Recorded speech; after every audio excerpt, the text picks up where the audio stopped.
Good people, you know what it is. We had another. He's laughing because of the stuff that was happening off camera, but we're not gonna go into that. It's another podcast. You know what it is out here. Time for them sponsors off the top. TheDrumCoaches.com, where we have a summer special right now, 50% off if you sign up for the starter squad side all summer long. So, you know, you still pay once, but it's now 50% off. And then also theshedcamp.com, downloadable versions available only. And also the free app, the DrumTrax app, which I created, but don't put the in front of it, just DrumTrax app. Yeah, download it, man. Yeah, you want to download. And just to clarify, I've been getting questions about people talking about, hey, you know, the app's not free anymore. No, it's still 100% free to download. Costs you nothing to download. You can stream many tracks on the app 100% free. Now, right now, all of the tracks are not free to stream. However, a whole lot of them are. And we're putting out new tracks every month. Matter of fact, depending on when this podcast comes out, there's been a whole new pack of tracks that have been released on the app July 2nd. So if this podcast is released before July 2nd, which it's probably not. It should be released on July 2nd. Right, it may be. So it may be today. It might be today. It don't matter. Download the app. Download the app. There's going to be an app that's like it's 10 new tracks on the app. At least 4 of them is going to be free to stream. I remember maybe one time. 5. I don't know. Before we get into this podcast, this reminds me of a story for you complainers out there. I was driving downtown, and a homeless man asked me. We're going to see, watch this. We'll see where this goes. It's for the free people who complain about free. Okay. Homeless man was asking me for some food. I had some food. I said, bro, well, what do you want? He's like, I want some McDonald's. I said, okay, it's good. And then I couldn't get to him, so I had to dip back around and come back up and get closer to where he was standing. Okay. So I had McDonald's in the car because he saw the bag. I said, what you want? He's like, McDonald's, you guys. I was like, okay, cool. So I reached in and had whatever I had left. I ate the burger already, but I had a large fry. So then I handed him the fries, and then he looked. I put it actually in the sandwich box that it came in, that the sandwich came in. I said, yo, this is all I got left. He goes, oh, appreciate it, brother. And I'm about to pull off. He opens and goes, man, ain't no burger in here, man. Bro, are you complaining? I know it was in the burger box. I do understand that. So you fooled him. Brody, I said, I'm going to give you all that I have. Right. This is what I prefaced it. Like, this is all I got. So I took the fries out of the joint and just put it in the in the box for the burger. And he over here complaining. Family. Like, I just gave you something that you didn't have, and you wouldn't have had it if I didn't give it to you, and you're mad about it. You're mad like I feel where you're coming from. Come on, man. And they over here complaining, oh, man, the stuff ain't free. All the tracks ain't free. You have so much free content on there. Yeah, it's a lot of so many free tracks. Definitely. And yeah, definitely. If you guys download the app, you guys have free tracks, and there's free tracks updated every single month. So if you never listen, I'm not going to be mad at you if you decide that you're just going to do the free tracks. That's totally fine with me. Those who do sign up for the free membership, or for the not the free membership, those who sign up for the paid membership actually get 5 downloads a month, though. That's, you know, extra for them. They get to stream all the stuff, plus they get 5 free downloads a month. There's more, but that's not what we're here to talk about. We're not here to sell you on anything. Yeah, we're really not. At the end of the day, you download it. It's a dope tool. If we have bills to pay, but whatever, whatever. You want us to do this on a regular basis and then expect us to pay our bills with nothing, but it's cool. I'm not even going to bring it up because I'm not mad. We're not going to talk about it. The elephant's in the room, but it's way over there. It's all the way. Brody, we're not bringing it up. Let's get to the question. Enough with the pleasantries. Somebody DM me at the Drum Coaches. Y'all see it on the screen. You can also DM him, DrumTrax app, on Instagram. He's going to talk about how he comments on YouTube, but he only comments like the first. I don't have to say it. They know. It's all good. It's all good. So, Cobus James, 29. Shout out Cobus James, 29. Put his name somewhere on the screen here. Maybe. It may not be there. I'm just keeping it 100. He said, listen, if I don't remember, bro, I'm keeping it 100. Cobus James, C-O-B-U-S. Y'all know how to spell James. Cobus James, 29, all one word. He sent me, yo, Drum Coaches, just want to give some questions for the next episode of the podcast. But before that, just want to say your lesson. I've been watching your lessons since Drum Feel Friday. It's really helped me a lot. Sticks makes all the play-alongs. Wait, I'm just reading. I'm reading. You're not reading. Don't have time. You're not reading. We don't have time. And we do it. Listen, we got time for you to do that. You guys are really doing a great job. No. If you got time, we got time for me to clear this up. You got to stop. You gotta stop. It's not. I'm taking a screenshot of that and I'm posting it on the joint so they can see what the real question is. You gotta stop making stuff up. Oh man, nah, buddy, you know what it is out here. Keep going. You guys are doing a really great job, and here's the questions. What's your take on using drum note charts? Is it necessary for you guys, necessary when you need to learn or study new songs? And then the part 2 question, which we'll get to later, is what are the advantages and disadvantages of being a sight reader? Thank you guys in advance. If this will be featured, God bless you guys. Okay. So shout out to Cobus James 29. So to answer his first question, which was, do you need charts? Do we personally need charts while we're learning stuff? Go back to when you was a drummer. No. The answer is just no to that question. That's just not how we learned. We learned from listening, so we developed our listening abilities early on because that's how you learn how to play. Well, you got to give them a little bit more detail of when you listened. What did you do? Did you listen in rehearsals? Did you listen at home? How did you learn? All of the above. You watch and listen, and you watch and listen. And so what we all the way back to the time that I first got interested in even playing drums, I was listening and watching the drummer that was playing at the church that I grew up at. And this is separate from, because in one of the podcasts you talked about how you played the whole Kimbrell. That's later on. I'm talking about where I started. When you started. When I first started. Just giving the people who've been rocking with us some context. Right. So I listened. So when I really started listening to recordings, because my dad threw away all his CDs and stuff when he started going to church back in the day when I was little. So we didn't really have music like that. However, when I did, someone gave me a tape, the Kimbrell live in concert tape. Also, there was a Bishop Larry Trotter tape. They dubbed the tape. I don't know if it was bootleg, but it worked. Thieves. Listen, support music. And if they didn't do it, I wouldn't have heard what I heard. So I'm actually grateful for those people. I'm not saying what they did was right. I'm saying I'm grateful for those people. Let's support good music. People. Support good music for sure. Follow Mino and Yanci on SoundCloud. Sponsored by. And Spotify, hashtag iTunes. Go ahead. At the end of the day, I just listened a lot. And so I would listen to recordings because those were the drummers that were really doing incredible stuff, at least in the gospel. Yeah, sorry about that, guys. I was really interrupted by a phone call only because I forgot to put my phone on airplane mode and we were using my cell phone to film this. So Apple products for you, brother. Doesn't happen with Whoa, time out. Doesn't happen with Droid. So people can't call you with Droid if it's not on airplane mode? It don't stop the recording. Oh, okay. Anyway, anyhow, anywho, like I was saying, I listened to these recordings a lot and I would play to them at least a whole record twice a day. That's what I was doing because I loved it so much. I loved the music so much, and I would listen to what those drummers were doing. And at the time, I didn't listen to a huge library of music because I didn't have access to a huge library of music. But the little bit of music that I did have, I listened to over and over when I was trying to learn what those drummers were doing on those recordings. I listened to them religiously, but it wasn't like a hard task, like it was work. It's totally different from listening to music to learn a song. That was just me listening because I wanted to learn how to play and I loved what I was hearing and loved what I was trying to do. So you never used any type of drum charts ever? Or charted out for your own self or note taking? No, I didn't. Do you ever take any notes at all? Now I do take notes. Because is it charts? Is it musical notes or is it something else? No, I don't use. I typically now I have played on gigs where they give you lead sheets, where they give you the fake book, or you're playing jazz and they give you the charts, and I can follow that and I can read that and that's fine. But when it's when I'm learning for myself, I'm not. That's not how I do it. No, I will write notes out that remind me, because all notation is literally, it's like written language just for music, right? So when I'm writing notes for myself, like if I'm writing a reminder for myself, I don't care about sentence structure. I don't care about grammar. All I care about is putting a note down, something that's going to jog my memory. So I may not even spell all the words all the way out. I might just use an acronym like we do all the time.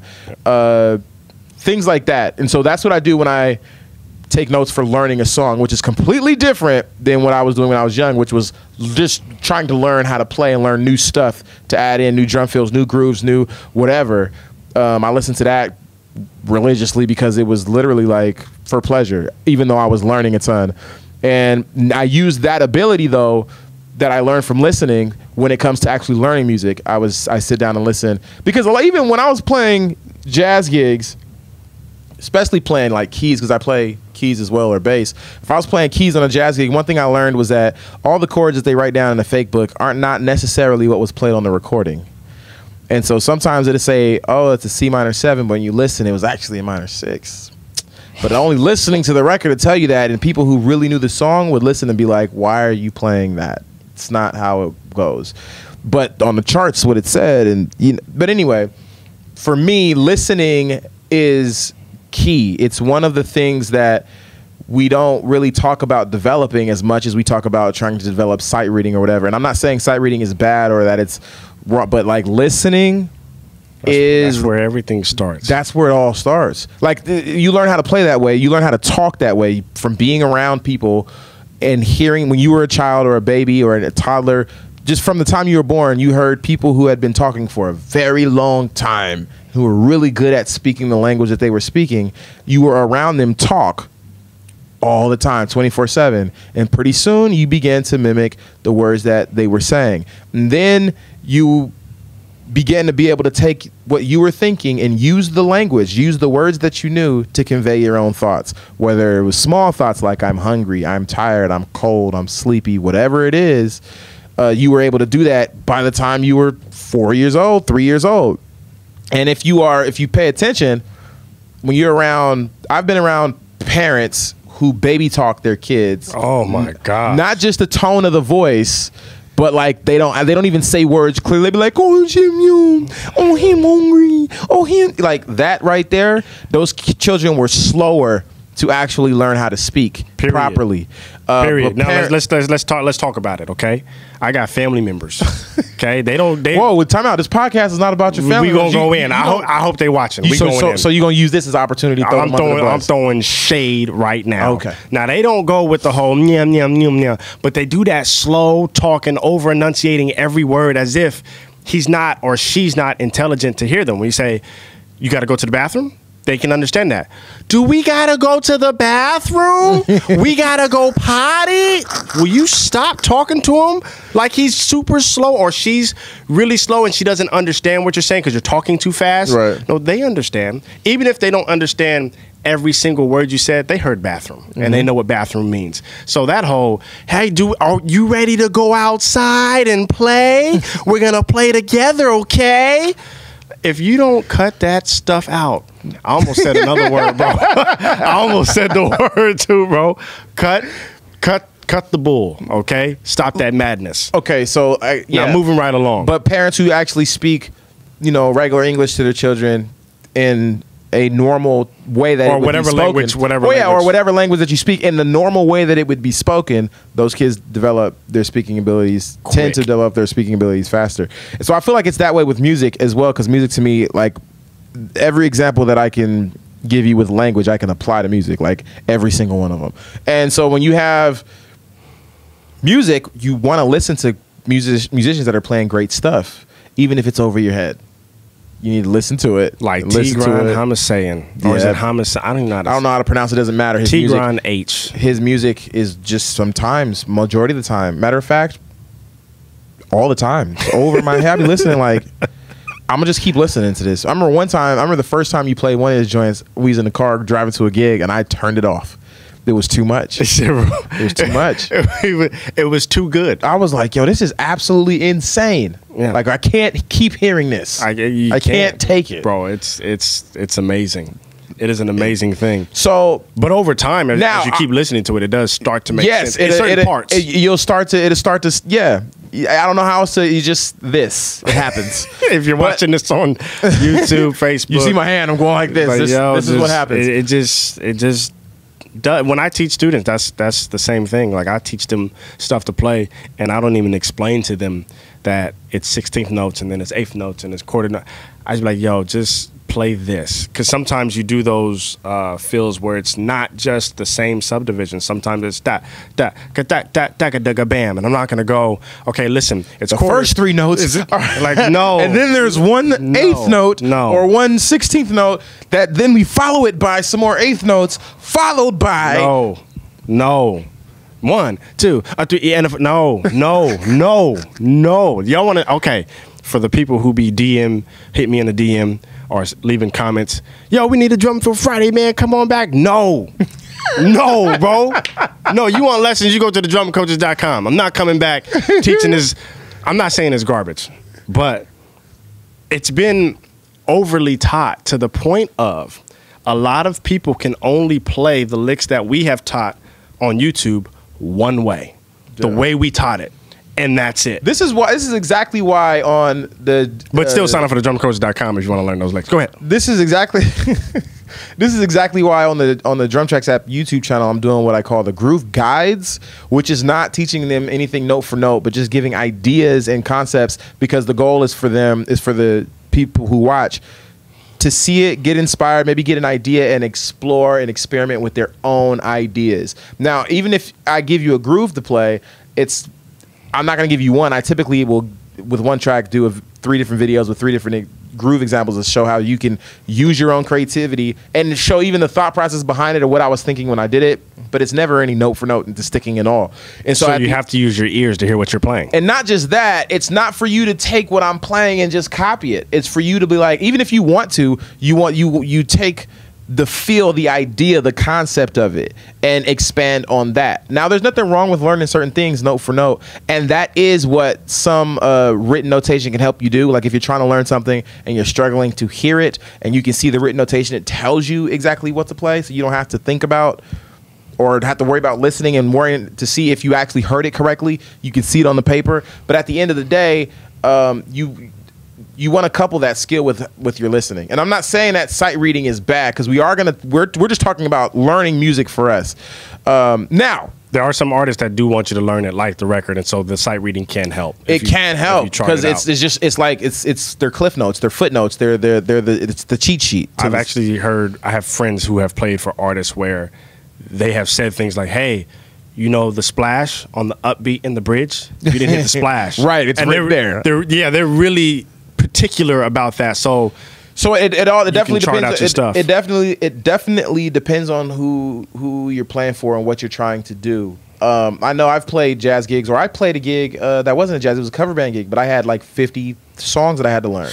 Listen, if you got to learn more than 10 songs, notes. If you ain't got more than 10, come on, man. There's a saying, I believe the saying is the shortest pencil is better than the longest memory. Well, shabba yabba. Oh, you felt something. I almost ran this building. So Reverend, there is no shame in taking notes. So if it's traditional sight reading or if it's traditional notation, that's fine. But in most gigs in this modern day and age that most people are playing, it's not really necessary. They'll send you the music. And you got to remember why they started modern notation. They didn't even have recordings back in the day. When Beethoven and them was writing their songs, in order for the songs to live on, they had to write it down. They couldn't record it so other people can hear it and learn how to play it that way. There was no such thing as that. You had to write it down. Period. Or if you get called for it, like in modern day, if you get called for a gig, which I've had, where I'm subbing for a person and I got called the night before and there was no recordings. They say, yo, show up tomorrow. There's charts, don't need to rehearse. If you're getting called for gigs like that, absolutely, you need to know how to read. That is a super benefit, because if I didn't know how to read it, then I would have showed up playing things wrong, and they'd be like, bro, I told you it was going to be charted. They would be like, you're off the gig. We'll go with no drums. Yep. We'll just do it. Or do you have anyone else you can recommend? At the end of the day, this is what we're saying. Learning how to sight read is like adding a tool to your tool belt, right? And there are many tools that you can use to do certain jobs. And in certain jobs, you need a specific tool, right? So if you get called into a studio session where there is no rehearsal, they're not sending you the music, you just need to show up. If that's the way you're making your money, then you need to have that skill of sight reading. If you're playing, that goes into the second part of the question. That's an advantage. That's an advantage. Because, I mean, like, it's not like it's a disadvantage to know how to read. It's a disadvantage if you only know how to read, but you can't listen well. If you can't learn something from listening, wow, that's something that you really want. What? Why are you laughing? It's not funny. Like, it's really something that people need to work on. If you can't, you just shot everybody who ain't got the ear, bro. Because you didn't go. It's also a disadvantage to only know how to hear. You didn't say that. You didn't. I didn't get to get there. You just already laughed. Because you just. It's just I'm trying to. Hey, y'all trying to make this worse. Half them people are hurt right now. Put it in the comment section, yo, man. Listen, that hurt, bruh. Hashtag that hurt, Brody. Anyway, why you gut punch these people like that? I'm not gut punching anybody. All I'm saying is, wow. Hey, I'm not gonna lie to you, man. I've taught some people, man. I've had some sessions with people where they can't hear it, and I have to hide the look on my face because you don't want to embarrass anyone, especially someone who is coming to you for help. Like, yo, I don't have the answer. I know I don't. So here's what I got. Right. And then when you hear them play it, it's hard to keep your face straight because you're like, bro, wow, you don't hear that. Right. So you don't understand. Like, yo, there was a hit right there. You didn't hear that? Like nope. Or like when you MD and someone plays a wrong chord or a wrong bass line or whatever, family, we're here and you're a whole, I don't even know where you went and why you went there, but it's wrong. And it's hard to hide your expressions. If you can't hear, then you can be wrong and not even know it, right? Man, it's one thing to mess up. It's another thing to mess up and just have no clue that you're messing up. But at the end of the day, it's an advantage to have both. I would honestly, me personally, as far as just learning how to play, there are many musicians who get really, really, really, really good without notation. Correct. Or without learning how to read. They have good ears. They've listened. They keep listening. They learn that way. Most of us have learned that way on many different instruments. However, the sight reading is a very, very good tool to have. It makes things easier. Like, if you want to learn someone solo, and if you can sight read really well, you're going to learn it a lot faster than someone who playing it by ear. Playing it by ear, picking it out, because not only do they have to listen, pick it out, they also have to memorize it. Yep. And when it's on paper, you don't have to memorize it. You can look at it and go back to it in practice. Like, there's a ton of advantages to actually reading notation. But the only reason why we're saying you don't have to is only when you're trying to learn something or if I'm trying to learn music, because the first question is if you're trying to learn a piece of music or a new song for whatever gig, do I use notation? Well, the majority of like the gigs, like pop gigs, even gospel gigs and stuff like that, a lot of those musicians aren't reading. Jazz gigs, like you said, they pull out a fake book. Some of those and a lot of those guys, even when we went to New York, and they wasn't reading at all. They weren't reading at all. They had these tunes memorized. They knew them. There's one bass player played for at least 3 hours. He played for every band that was there, and he didn't read not a lick. They just knew the songs. They just know what it is. And who's to say that he didn't read when he learned them though? We don't know. He may have. So I mean, and so. I would say the only disadvantage, in my opinion, is people, when you read on stage, which you can do, but when you're playing live on stage, not in the studio setting, I like to communicate with body language and make eye contact, and because music is stuck looking at the page all day. Yeah, we can't even vibe. You know what I mean? Like it's nothing there. And then also, if you ever play a gig where it's a little bit more free form and you don't know when we're coming out, it's good to be able to not have to look at a paper so someone can give you a signal. I mean, we grew up in church, so the choir director gave, that was our sheet music. That was our sheet music. The choir, you keep your eyes, a head on the swivel, eyes on the choir director, but also eyes on whoever the MD is, the musical director. Usually it's the piano player, but there's been organ player drummers there's been bass players too, so you right. keep your eye on all them. At the end of the day, there are musicians who sight read and they can play whatever they see on the paper, but that's it.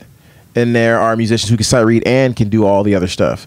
There are musicians who can't sight read and are incredible, innovative musicians. Now, there are musicians who do sight read who are also incredible and innovative musicians.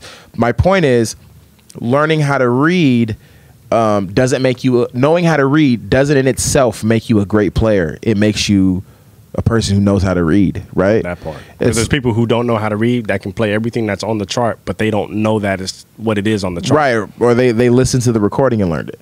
And so my learning how to read is another tool that goes into your tool belt. And if it's I think that you should try to get as many tools in your tool belt as possible. I'm not discouraging anyone from reading. I'm actually encouraging you to do that because I feel like it is something that is a tool that you'll have, and nobody be able to take that from you. Will you use it all the time? It just depends on what your goals are and what you're trying to do, and what gig you're playing, and what gig you're playing. Now, you may have dreams and aspiration to start your own band. You definitely won't need charts, but maybe you will want to have them for your band, or if you have someone else subbing for you and you want to find someone else who can read. Okay, you have the tool to do that, right? Or you might be trying to play a pop gig where you're going on tour and there's no sheet music. They just send you the stuff and you got to learn it, and you have that ability too. However, even if that's your goal, you have this tool in your tool belt. You can fall back on stuff that other people can't fall back on, and that's just it's just a tool. You have to decide what you want to do, or if it's worth having it to you. I would say it's worth having it if you can get it, especially if you're young and you don't work a job and you're going to school, you're in high school, you're a junior high. You should try to learn everything that you can, and learning how to read is something that I would encourage you to do. But the 34-year-old with 3 kids, a job, and does now if you're 34 years old and you got 3 kids and a wife and a job, and then you got responsibilities and the girlfriend on the side, you know what I mean? And that too, right? You got a girlfriend and a wife on the side. You feel me? If that's what you're doing, then I don't know if you're gonna have time to learn how to read. It's like learning another language, right? But if at the end of the day you have to decide what you want to do in music, though, if what you want to do in music requires you to know how to read, then of course you need that skill. That part. Well, that's pretty much it. I hope they actually understand what we were saying, because we were going. They got it. I think like half the podcast, it seemed like we were saying reading is for losers, and then in the second half of the podcast, no, I wasn't saying that at all. Actually, because you do believe a lot of readers are losers. No, I just think can't play a lick. I just think that you're a loser. And you happen. Good people, that's it. Don't forget to, we didn't mention it in the beginning, but for those of you who watched all the way through, subscribe. Yeah, leave it in the comments, hashtag all the way through. We still looking for that, man. Hit the notification button, you know what I mean? And share the video. If you're watching this on video, share it with as many people as you can. And lastly, if you have any podcast topics that you guys want to have us talk about, hit us in the DMs on Instagram at the Drum Coaches, or at the DrumTrax, or at DrumTrax app. You can also screen. It's on the screen. That's on the screen the whole time for sure. And then also you can leave a comment in YouTube. I go through and check them because I care about what you guys have to say. Unlike this man right here. I'm not checking 50. I'm not answering 50 comments, bro. I'm not doing it. I'm not doing it. Okay, it's okay. I'm a better person than you are. But anyway, that's it. We're done. Like you said, we will see you guys next time. Peace. I had surgery. Peace. Peace. And so I just can't type that much, bro. Peace. Okay.